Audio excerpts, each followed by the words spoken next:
Well, I told you it was Rex Manning Day today, and it is because Mike Mangini has joined me in the studio. Good morning. Good morning, my darling Carrie. How are you? Getting awake. Yeah, I know. So the first thing I want to do is thank you for being early. You're welcome. I got donuts for you because this is your breakfast time.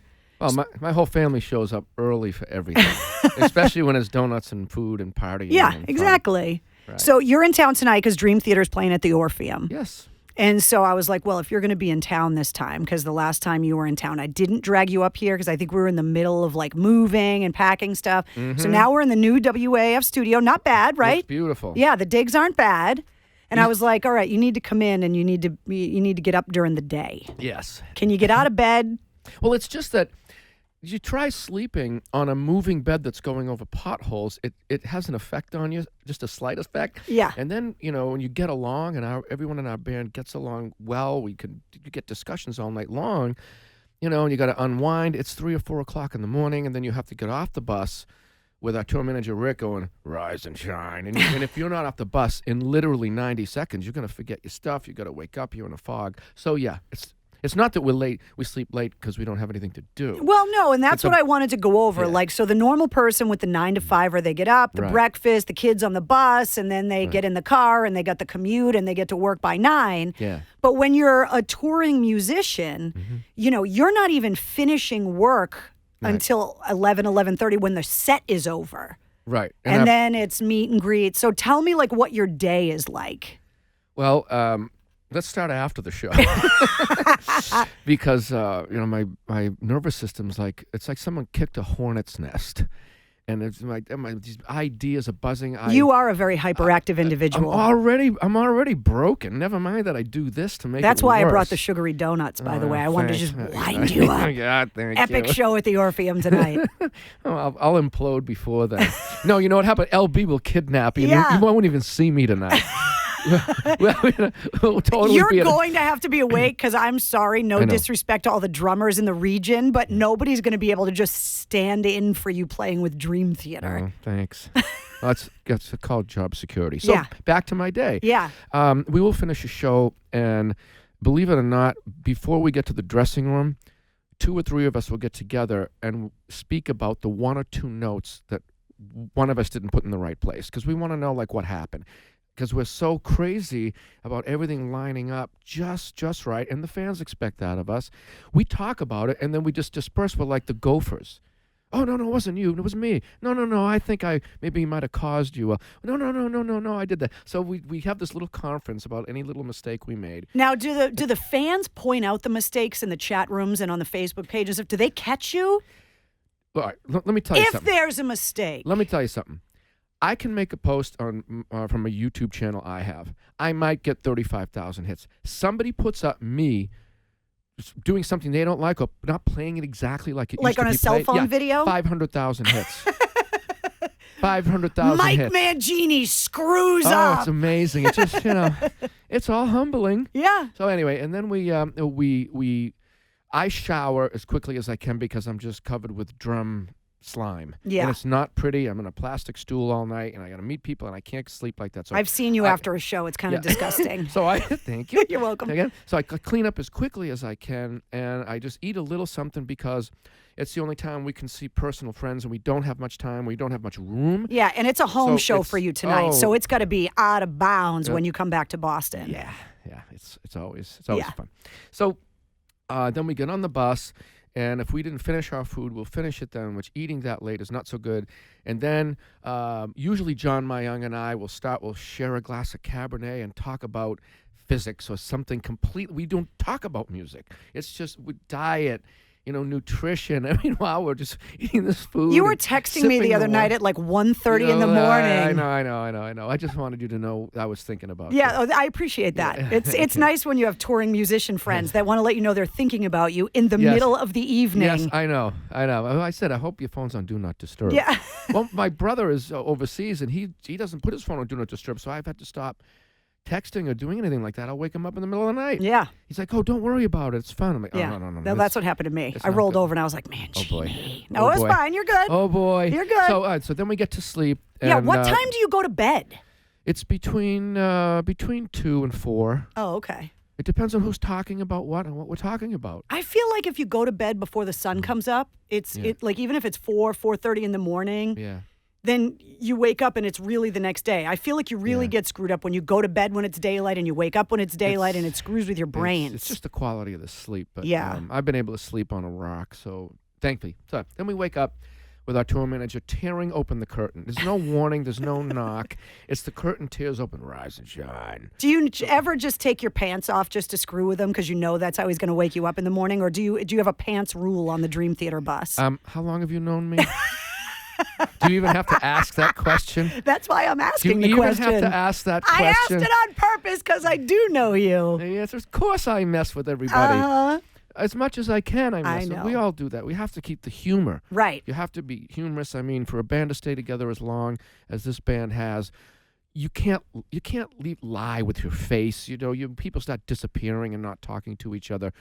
It comes out in the music. It's why the music's so special. Well, there's so many legendary bands. I mean, you look like Aerosmith celebrating their 50th anniversary with their residency in Vegas. And you look at bands like the Stones. I mean, Metallica famously had to bring a counselor on tour with them. After a while, I mean, everybody thinks, oh, a rock band, it's all fun. But, like, you guys spend more time with each other than you do with your wives. After a while in those close quarters, it's got to be tough. Well, as long as we keep the food, that was a big thing for me. Like, we got to have the bus stocked with food, wine, and beer. That's it. Just to relax. So then we go into the hotel. One of the guys, Jordan, likes to walk around the cities. So he'll go and walk around. Most of us go back to bed for a bit. I will wake up and play my 2 games of Madden so that I can get my points for the day. And that, Are you in a league, or is this just with yourself? Or this is just because I hate to lose, and I don't want to lose my points. And I'll check emails at some point. Came in your Pats gear right now, as a matter of fact. But I also have worked very hard and continue to work. I do some of the work for the production that people see, like the computer connections with the video and all that stuff. So I work with one of our engineers, and it's not easy to do it, but it's very time consuming. So I do that. I also write music. I had written a lot of stuff for the record that we did on this new record. Yeah. I'd written a ton of ideas that I recorded on the G3 tour with John. You know, because I'm writing for myself. I've been stockpiling for my own record one day whenever I do that. But I wrote a bunch for the band, and that's what happened. So I get on the computer and write music, answer some emails, and do you old man nap? Are you at the point where you take a nice little old man nap in the middle of the day? Yeah, sometimes I can do it. There's nothing better than an old man nap. Yeah, but the time flies, and then I'll get that text message from my dad, and I'm like, oh, I gotta call. He goes, your brother calls every Sunday. Oh, your sister calls every day. I'm like, I know. Sorry, Dad. I love you. Hey, speaking of that, if you're listening, Dad, I have the golf balls from Christmas with me. I'll give them to you tonight. Oh my God! I forgot to bring the golf balls. That's horrible. Oh I my brought them from God! golf balls. Well, you're gonna hang out with me, right? You're gonna hang. Cause I have. Yes. We're going to put your drumming abilities to the test. We want to play some stuff off the new album. So Mike Mangini from Dream Theater joining me in the WAAF studio. So you were talking about your day and kind of working on music and stuff while you're on the road. Oh, yeah. So tell me about the new album. The new album it's the first time since I've been in the band that all of us got together and wrote it together and showed up with, ideas on the cell phone, and we went away together. And we cooked, and we ate food, and we laughed a lot. Where'd you go? Hey, we went to this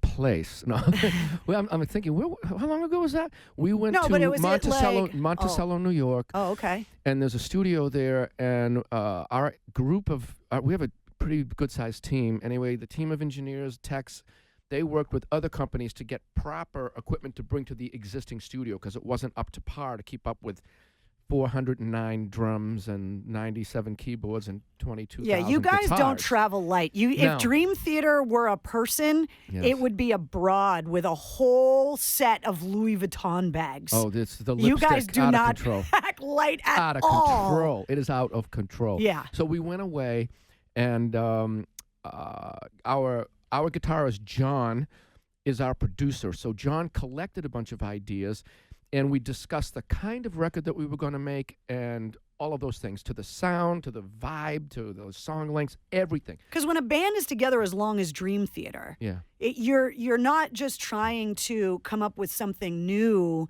but you've got to compete with all your old stuff. You can't do something you've already done before. So you got to come at it with fresh eyes, which when a band's been around that long has got to be tough. But you also have to remember things like being a fan. So we remember being fans when our favorite bands released a record and it wasn't what we were used to. Didn't make us too happy. Right. So you have to be that fan. Oh, remember the year that Metallica cut their hair? Oh, my God. I know. So we're aware of that. We are. And we're not selfish. Like, well, we're going to do what we want. Right. It's like, well, when anyone's done that, it hasn't worked out, all the time, in anybody's career. Anyway, so we got together. Everyone played some of their ideas, and we logged them. John had this pen and yellow notebook paper and just wrote. I mean, we had like 40 or 50, 60 ideas, which didn't even include. I had like 10 on my computer, and we were writing. I got up 3 hours early. We had like 12-hour days. I was there 3 hours ahead of time writing a piece of music that might fit something from the day before. They were all doing the same thing or whatever. So we got together, offered ideas, and just went with it. Well, tell me about Paralyzed. Paralyzed was a song that was written, I believe, second, actually.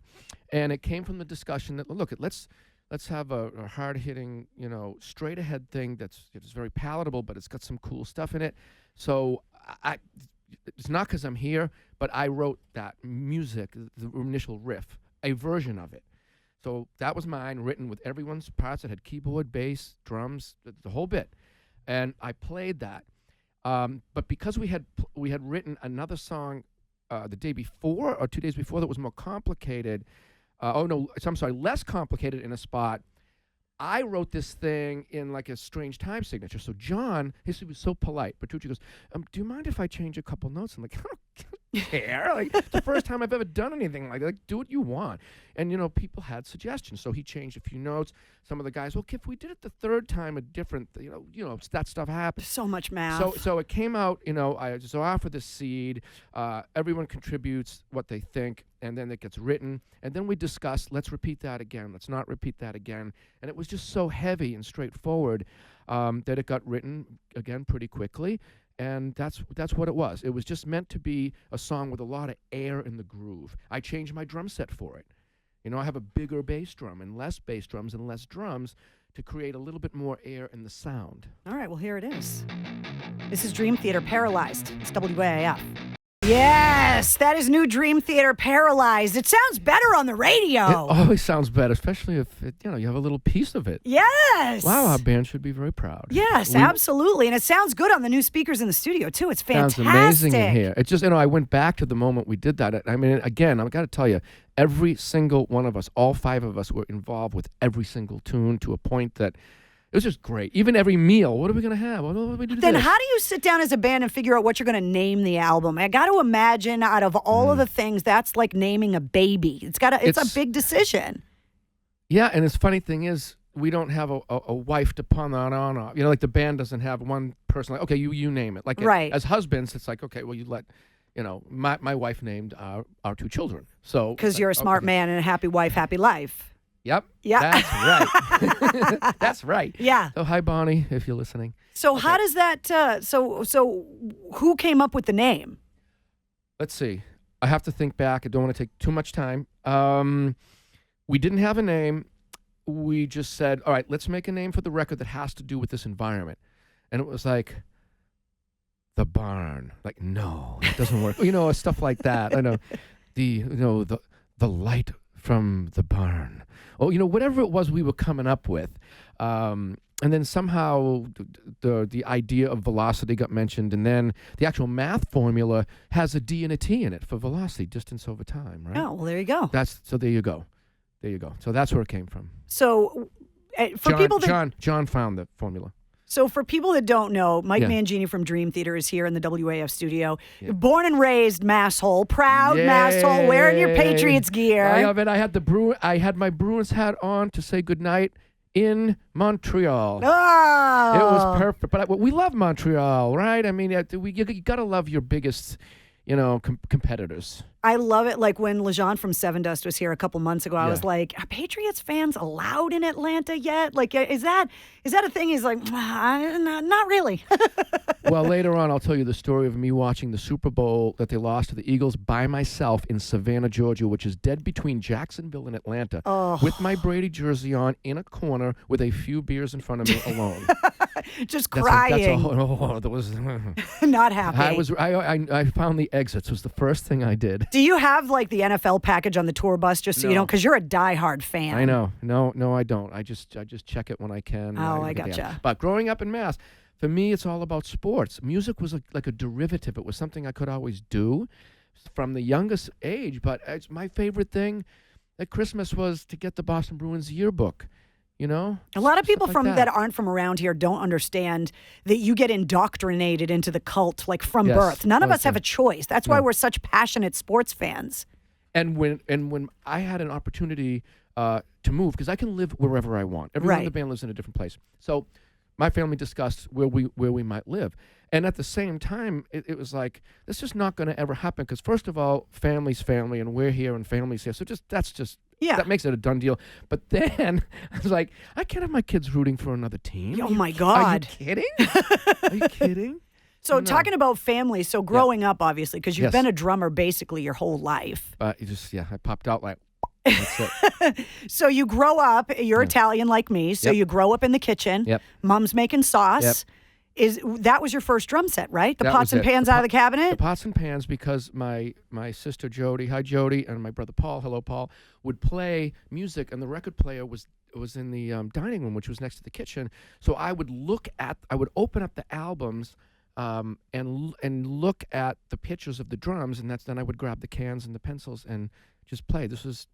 I was 2.5, and I got my first kit. My father bought me a little toy thing at 3, and then I had a real one at 4. So I've been doing this since. When's the last time you played pots and pans? Because like the good Italian that I am, I brought my saucepans in for you. I was wondering about these. Yeah, so I told everybody that, you are the fastest drummer in the world, and we can get into the chat rooms about best drummer in the world and all these things. It's different. But you're in the conversation regardless of who ends up on the top of the list. That's nice, yeah. I vote for other people. Yeah, well, that's fine. The humble is good. Yeah. And so I brought in wooden spoons, and I brought in some of my saucepans. I can't believe this is test number 1 of your drumming abilities. So I wanted to see. Yeah, I wanted to see how good you could. Not that the Vader guys from Vader Percussion didn't send me your drumsticks. I know. Which I have for later. We have some. But for test number 1, I want you to play my pots and pans with wooden spoons because this is how you started. Humble beginnings. Is there any kind of, what are you looking for? I just want to see if you can make my pots and pans sound good. That's it. I got to test them. I can. Okay. I didn't have a drum tech in here to place them for you. And let's go a little Afro-Cuban.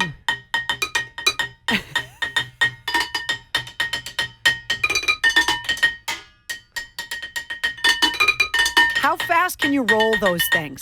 How fast can I go? Because you had the world record, right? So tell me about your world record. I did 20 beats a second for a minute.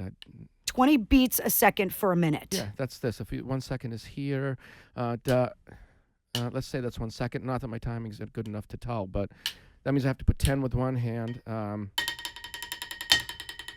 then I have to double it. Oh, sorry. I can't reach this one. I'll play it on this one. Okay. I just woke up. Yeah, I know. I can get a metronome, but anyway, that's what it was. But I held that for a whole minute. It was like a hockey fight. That's what it was. So it wasn't technique. It wasn't musical, and other people can do that. You know what else I thought was really cool? Tell me about that science show where they recorded you playing the drums with one of those super slow-mo cameras. Yes, that was Time Warp, and it was filmed here in Boston. And I went to the studio, and I just was playing musical things, but the guys were going, go fast, go fast, go fast. I'm like, oh, I'm going to get torn apart online for being an unmusical drummer and a fat. It's just whatever. You know how it is online. No, everybody online has something nice to say. Come on, Mike. They do. It's just beautiful. So I went and I did all these shapes. Like I would play a move on the drums that had a shape to it. Maybe an X or an infinity symbol, and I would just go as fast as I could with that shape so that they could film it and then slow it down. And what they noticed was that my eyes were a couple of thousandths of a second before my hands. So my eyes led the way. And once, it's like if I look at you, if I commit to this pot. Yes, over play here, my and sauce by the pot. way, and your sauce is going to be the sassiest Oh, tasting it's sauce going to be ever delicious. after I'm done. So once I commit this limb, my eye is there. I now can take my eye and move it to the other one so I don't miss it. So it's if I do this, meaning 1, 2, 3, 1, 2, 3. People can't see, but I'm reaching between two microphone stands. I can't even reach these things. So that's how I get accurate. So name.